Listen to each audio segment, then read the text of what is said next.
In this short video tutorial, I'll show you how to lock cells in an Excel spreadsheet to protect them from being overwritten. Let's dive in.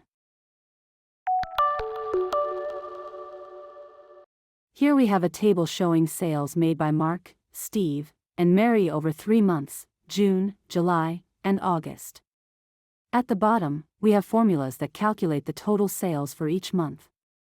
Our goal is to keep the sales data cells editable, so people can enter their own numbers, while locking the formulas, months, and names so they remain read-only.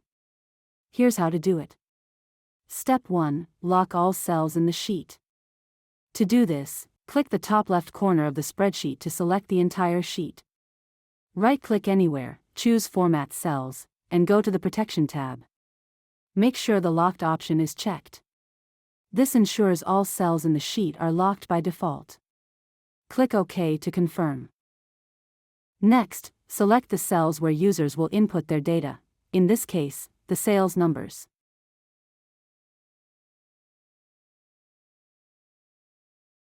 Right-click, choose Format Cells.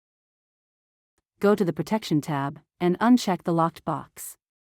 Click OK. These 2 steps tell Excel 2 things. Lock all cells in the sheet. And keep only the selected cells editable.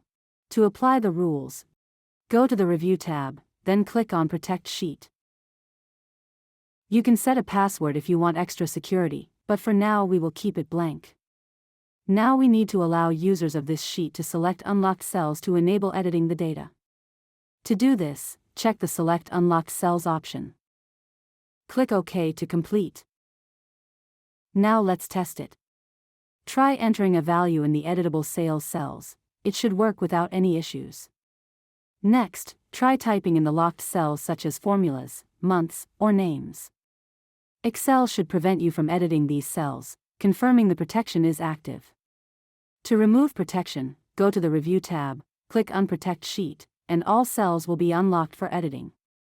You can now make changes to any cell in the spreadsheet. If you found this tutorial useful, like and subscribe for more quick and easy Excel tutorials. Watch other videos to improve your Excel skills fast. Thanks for watching. See you in the next video.